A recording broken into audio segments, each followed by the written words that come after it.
ఆదరణ medical college గురించి మాట్లాడతానని అసెంబ్లీలో మాట్లాడకపోవడం అంటే ప్రారంభించాలి ఆదరణలో మెడికల్ కళాశాల పనులను వెంటనే ప్రారంభించాలి ఆదరణలో మెడికల్ కళాశాల పనులను వెంటనే ప్రారంభించాలి మెడికల్ కళాశాల పనులను వెంటనే ప్రారంభించాలి అర్థనంతరంగా నిలిచిపోయిన మెడికల్ కళాశాల పనులను వెంటనే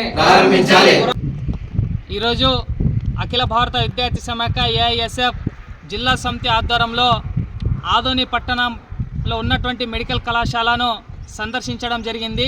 ఈ సందర్శనలో భాగంగా ఏఐఎస్ఎఫ్గా రాష్ట్ర ప్రభుత్వాన్ని ఒకటే డిమాండ్ చేస్తూ ఉన్నాం. గత ప్రభుత్వంలో రాష్ట్ర వ్యాప్తంగా కూడా 17 మెడికల్ కళాశాలలో భాగంగా ఆదోని ప్రాంతానికి కూడా వెనుకబడిన ప్రాంతం కాబట్టి ఇక్కడ ఒక మెడికల్ కళాశాల నిర్మాణం చేయడం చాలా సంతోషంగా భావించాం.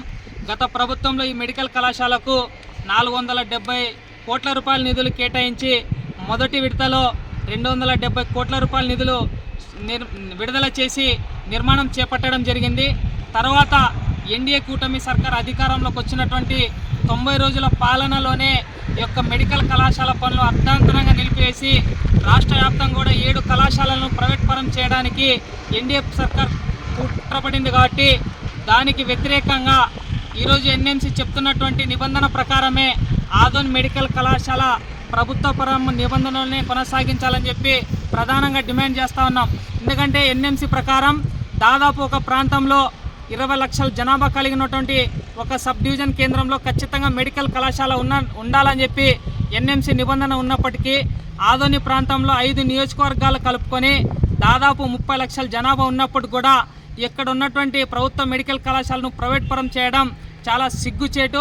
అదే విషయం పైన ఇక్కడ ఉన్నటువంటి ప్రజాప్రతినిధులకు అదేవిధంగా ప్రభుత్వ అధికారులకు కూడా గతంలో అనేక రూపాల్లో కూడా ఏఎస్ఎఫ్ అదేవిధంగా ఇతర విద్యార్థి సంఘాల ఆధ్వర్యంలో అనేక రూపాల్లో కూడా విన్నవించినప్పుడు కూడా ఎటువంటి చొరవ తీసుకోకపోవడం చాలా బాధాకరమైన విషయం. ఇక్కడ ఉన్నటువంటి ముఖ్యంగా ఆదోని ఎమ్మెల్యే పార్థసారథి గారు ప్రతి విషయంలో కూడా అసెంబ్లీలో చర్చిస్తున్నారు. అదేవిధంగా మెడికల్ కళాశాల విషయంలో కూడా గతంలో విద్యార్థి సంఘాలు కలిస్తే అసెంబ్లీలో మాట్లాడడానికి అవకాశం రాలేదు.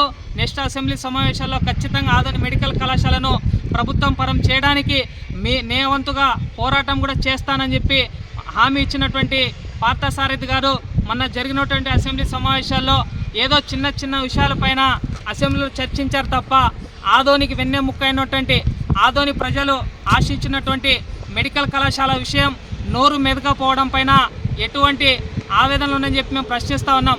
కాబట్టి ఇప్పటికైనా ఇక్కడ ఉన్నటువంటి ఎమ్మెల్యే గారు ఈ డివిజన్ ప్రాంతంలో ఉన్నటువంటి ఎమ్మెల్యేలు ప్రజాప్రతినిధులు అందరూ కూడా స్పందించి ఏదైతే అర్థాంతరంగా నిలిచినటువంటి ఆదోని మెడికల్ కళాశాల పనులు వెంటనే ప్రారంభించాలి. అదేవిధంగా వైద్యానికి సంబంధించినటువంటి జీవో నెంబర్ 107, 108 కూడా రద్దు చేయాలని చెప్పి ప్రధానంగా డిమాండ్ చేస్తున్నాం. లేని పక్షంలో కూడా జిల్లా వ్యాప్తంగా 26 మండలాల నుంచి విద్యార్థి తల్లిదండ్రులు కూడా సేకరించి ఈ యొక్క మెడికల్ కళాశాల పనులు ప్రారంభించేందుకు కూడా మేము పోరాటాలకు సంసిద్ధమని చెప్పి ఈ సందర్భంగా హెచ్చరిస్తూ ఉన్నాం. షాబీర్ బాషా, ఏఎస్ఎఫ్ జిల్లా ప్రధాన కార్యదర్శి.